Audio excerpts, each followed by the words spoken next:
Hello students, मैं रवि कश्यप और स्वागत करता हूं आपका इकोनॉमिक्स की 95 प्लस सीरीज में। स्टूडेंट्स, आज हम डिस्कस करेंगे फाइनल पार्ट किसका, इंडेक्स नंबर का। ठीक है, तो जो क्वेश्चन आना है वो ये वाला बेसिकली मेनली आना है। अगर मोस्टली चांसेस हुए तो क्वेश्चन जो आएगा वो ये वाले पार्ट से ही आएगा, मतलब कि इस वाले मेथड से आएगा, वेटेड एग्रीगेट मेथड, भारित समीकरण विधि, भारित। ठीक है, जो पीछे हमने अभी तक ऑलरेडी क्वेश्चन करे हैं उसके चांसेस आने के कम है, क्योंकि ये वाला क्वेश्चन थोड़ा कॉम्प्लिकेटेड होता है और बड़ा होता है टॉपिक, तो इससे आने के चांस क्या होते हैं, ज्यादा होते हैं। तो आपको बता दूं, यहां पर इंडेक्स नंबर निकालने के लिए तीन मेथड हैं, तीन अलग अलग लोगों ने दिए हैं। अगर सिंपल सी बात करूं, सबसे पहला है लास्पियर, दूसरा है पास्चे और तीसरा है फिशर। ये तीनों लोगों ने अपने अपने अलग अलग मेथड दिए इंडेक्स नंबर निकालने के लिए। तो सबसे पहले हम फॉर्मूले की बात कर लेते हैं। तो इसके अंदर तीन फॉर्मूले आ रहे हैं। सबसे पहले आ रहा है लास्पियर का,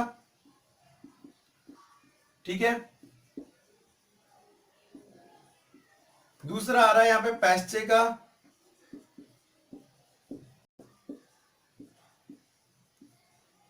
और लास्ट आ रहा है यहां पे आपका फिशर का। तो वो भी डिस्कस कर लेते हैं। फिशर के अंदर हाँ जी, अब देखो, इनके फॉर्मूले आप ऐसे बना भी सकते हैं और याद भी कर सकते हैं। सबको निकालना था पी इंडेक्स नंबर, ठीक है। इंडेक्स नंबर कैलकुलेट करना था with the help of P and Q. P and Q. देखो, प्राइस तो अब तक हमने डिस्कस करा कि करंट ईयर का प्राइस ऊपर लेते हैं, बेस ईयर का प्राइस नीचे लेते हैं। इसने भी कहा भाई हाँ, P01 is equal to current year का प्राइस तो ऊपर लेते हैं और बेस ईयर का कहां लेते हैं, नीचे। इन दोनों ने फॉर्मूला बनाया। उसके बाद लेकिन लास्पियर मेथड का मानना यह था कि इसको निकालने के लिए जो क्वांटिटी ली जाती है उस क्वांटिटी को लिया जाता है बेस ईयर की क्वांटिटी। तो बेस ईयर को जीरो से डिनोट करते हैं या एक से डिनोट करते हैं, जीरो से। तो यहां पर जो क्वांटिटी होती है वो जीरो होती है और जीरो होती है इनटू 100। फॉर्मूला याद कर लीजिए, P1 अपॉन P0 दोनों में कॉमन है, लेकिन यहां पे क्या हो जाएगा, Q0 वही पास्चे का जो मेथड है वो ये कहता है कि यहां पर आपको जो क्वांटिटी लेनी है वो बजाय बेस ईयर के लेने की आपको लेनी है करंट ईयर की। तो यहां पर Q क्या हो गया, 1 और 1 इंटू 100 करके। तो बेसिकली ये फॉर्मूला बन के आ गया किसका, पेस्टे का, और ये फॉर्मूला बन के आ गया किसका, लास्पियर का। फाइनली आया फिशर मेथड। फिशर मेथड ने क्या करा कि भाई, अगर फनी वे में कहूं तो आपको, उसने कहा आप दोनों ही गलत हो, आपके फॉर्मूले को कंबाइन करके एक फॉर्मूला बनाऊंगा मैं, जो कि ज्यादा बेहतर होगा क्या निकालने के लिए, इंडेक्स नंबर निकालने के लिए बाय द वेटेड। ठीक है, तो उसने क्या करा, इस मेथड को रूट में रखा और सॉल्व कर दिया इस पोर्शन और इस पोर्शन को रख के इसमें। तो यहां देखिए, P1 upon P0 Q0 into P1 upon P0 Q1 into 100। ठीक है, गली में कुछ हो नहीं सकता भाई, इतना शोर आ रहा है, आपको एडजस्ट करना पड़ेगा। क्या करूं, कोई सेपरेट रूम लेके आपको पढ़ा भी नहीं सकता। ठीक है, तो ये तीनों फॉर्मूले हमारे पास आ गए हैं। लास्ट पेयर भी आ गया, पास्टर भी आ गया, फिशर भी आ गया। लास्ट पेयर का फॉर्मूला मैंने बता दिया कैसे बनेगा, फिशर का कैसे बना दिया, और अगर आपको ये दोनों फॉर्मूले बनाने आ गए तो ये आ जाएगा। ये आपको याद रखना है कि जो 100 है वो रूट में नहीं है, रूट के बाहर है, तो हमें रूट सॉल्व करना पड़ेगा इसका। ठीक है, अब इसका क्वेश्चन कैसा आएगा एग्जाम में। ठीक है, देखिए फॉर्मूला तो ये पुट करना आपको मैंने सिखा दिया पहले भी क्या करना है। ठीक है, अब इस वाले P और Q वाले फॉर्मूले को कैसे करेंगे तो वो मैं आपको समझाता हूं एक एग्जांपल के थ्रू। तो सबसे पहले आप वीडियो को पॉज करके इसको नोट कर सकते हैं और चलिए आगे बढ़ते हैं। यहां पे हम डिस्कस करेंगे एक एग्जांपल इस चीज का। ठीक है, तो यहां पे मैं लेता हूं एग्जांपल के लिए ये हो गया हमारा कमोडिटी। कमोडिटी मतलब वस्तु A B C और D। यहां पे लेते हैं हम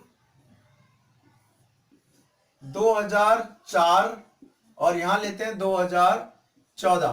ठीक है, अब 2004 के अंदर ये है प्राइस और ये है क्वांटिटी, हिंदी में मात्रा बोलते हैं भाई, याद रखना, प्राइस और क्वांटिटी। अब एक चीज, ईयर को देख के आप लगा लीजिए 1 और 0। तो ये क्या है, 2004 में पुराना है, तो ये हो गया P0 और ये क्या हो गया Q0, ये क्या हो गया P1 और ये क्या हो गया Q1।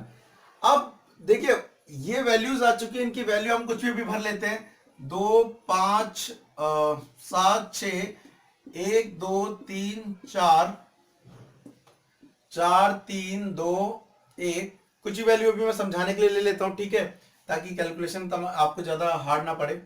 3 7 6 4। ठीक है, ये हो गया। अब बेसिकली अभी हमारे सामने क्वेश्चन है और क्वेश्चन कह रहा है कि by the price sorry simple weighted aggregate method आप क्या निकाल के दीजिए, हमें इंडेक्स नंबर निकाल के दीजिए। ऐसे नहीं पूछेगा तो बोल देगा find the index number by the Paasche, Laspeyres and Fisher method.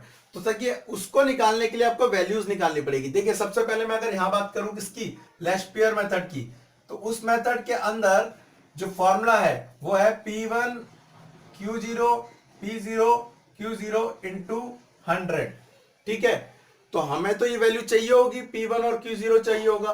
तो हम क्या करेंगे, यहां पे कॉलम बनाएंगे P1 और Q0 का, ठीक है, और हम वैल्यू फाइंड करेंगे। तो यहां देखिए P1 का है हमारा, ये रहा, और Q0 का है, ये रहा। ये दोनों हो गए, तो इन दोनों को मल्टीप्लाई कर दीजिए। 4 एकम 4 हो गया, 2 3 6 6 एंड 4।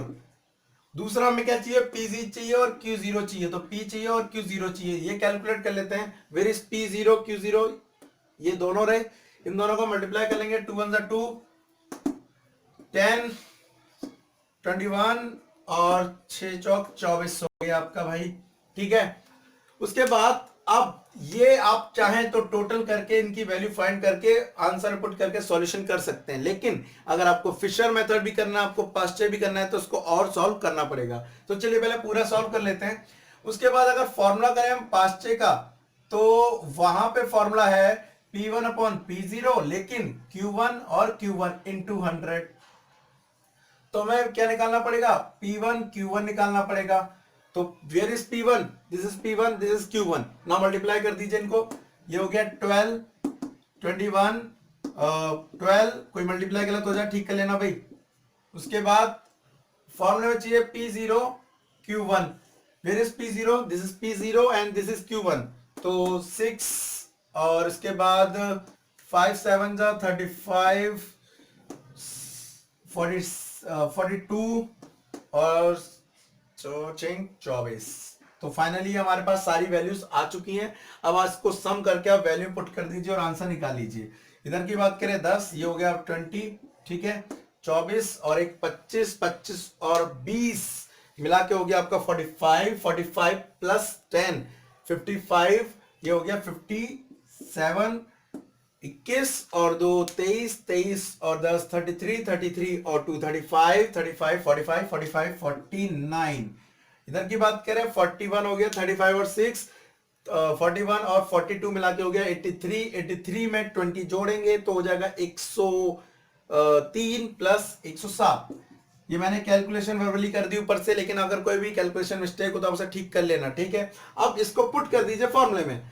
तो अगर हमें लेस्पियर से निकालने हैं तो P1 अपॉन Q0 का फॉर्मूला आ रहा है 20 अपॉन कितना आ रहा है 57 डिवाइड बाय 100, और इसे कट करके आप आंसर की वैल्यू कैलकुलेट कर सकते हैं, ठीक है। सेम ऐसे यहां पे पुट करेंगे हम, कितना P1 अपॉन P0 कितना आ रहा है 49, 49 divide by 107 into 100, value calculate कर सकते हैं। तो पहले मल्टीप्लाई कर लीजिए अगर ज्यादा कैलकुलेशन हार्ड पड़ रही हो तो, और उसके बाद 57 से इसे डिवाइड कर दीजिए। 4900 डिवाइड बाय 107 हो जाएगी कैलकुलेशन। बट यहाँ पे आपकी वीडियो में टाइम वेस्ट होगा मेरा उस कैलकुलेशन को दिखाने के लिए। डिडक्ट करना और डिवाइड करना सभी को आता होगा, ठीक है। अब बात करते हैं मेनली फिशर मेथड की। तो फिशर मेथड में आपको सबको पता है कि इन दोनों का कॉम्बिनेशन जाता है। तो फिशर मेथड को मैं यहां लिख देता हूं। उसमें क्या आना है, यही करना है। पहले इस वाले फॉर्मूले को लेना है 20 अपॉन 57 इंटू, फॉर्मूला पीछे देख सकते हैं, और 49 अपॉन 107। जब आप इसके मल्टीप्लाई और डिवाइड को सॉल्व कर लेंगे तो उसे आप कैसे सॉल्व मल्टीप्लाई कर देना 100 से। रूट निकालना आपको आना चाहिए, और अगर आपको रूट नहीं आता है तो प्लीज कमेंट बॉक्स में मुझे बताइए कि आपको रूट कैलकुलेट करना नहीं आता है, तो मैं इसकी एक वीडियो और बनाऊंगा, लेकिन उसमें आपको कोई क्वेश्चन नहीं समझाऊंगा, आपको डिफरेंट टाइप्स के रूट निकालना सिखाऊंगा कि रूट को कैसे निकाला जाता है।